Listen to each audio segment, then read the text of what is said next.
മലയോര ജനതയുടെ ആശങ്കയായ വന്യമൃഗശല്യവുമായി ബന്ധപ്പെട്ട് കെണിക്കൂട് ഒരുക്കിയപ്പോൾ നമ്മുടെ ഒരു സഹോദരനെ കടുവ പിടിച്ചതുമായി ബന്ധപ്പെട്ട് കെണിക്കൂട് ഒരുക്കുകയുണ്ടായിരുന്നു. ആ കെണിക്കൂട്ടിൽ വന്നിട്ട് കടുവക്ക് ബദലായിട്ട് പുലി കുടുങ്ങിയിട്ടുണ്ട് കേട്ടോ. ഇനി എത്ര എണ്ണം ഉണ്ടെന്ന് അറിയില്ല. ഇത് ഒരെണ്ണം ഇപ്പോൾ കൂട്ടിൽ കുടുങ്ങിയിട്ടുണ്ട്. നമുക്ക് അതിൻ്റെ ചിത്രങ്ങളൊന്ന് കാണാം. അതിൻ്റെ വീഡിയോ ഇതിലുണ്ട്, അതൊന്ന് കാണാം. ഞാനൊരു ഐറ്റാട്ടോ ഇതിൽ കുടുങ്ങിയിട്ടുള്ളത് നോക്കാണ്. ഇതിൻ്റെ വാലക്കാട്ടി കൊണ്ട് നിൽക്കുന്നുണ്ട്.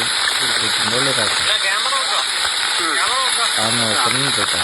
ആ കൊള്ള പിടിച്ചിട്ടോ. ഇതിൻ്റെ ഇത് മറ്റേത് വേറെ രൂപത്തിൽ കാണിച്ചു തരാം കേട്ടോ. അതിന് വേറെ രൂപത്തിലാക്കിയിട്ട് കാണിച്ചു തരാം. അങ്ങോട്ടേക്ക് ഇനി അതിങ്ങനെ വരുന്നതെന്ന് ചോദിക്കാം. ഇപ്പോൾ അത് നമ്മളെടുത്തിട്ട് തിരിഞ്ഞിട്ട് തുറക്കട്ടോ. അതിൻ്റെ തൊള്ളപ്പോൾ തുറക്കും. ആ കണ്ടപ്പോൾ ഈ സൈസ് ഒരു പുലിയെ പോലെ കുടുങ്ങിയിട്ടുള്ളത്. ഈ കടുവല്ല കേട്ടോ, ഇത് പുലിയാണ്. ഒരാളെ കിട്ടിയിട്ടുണ്ട്.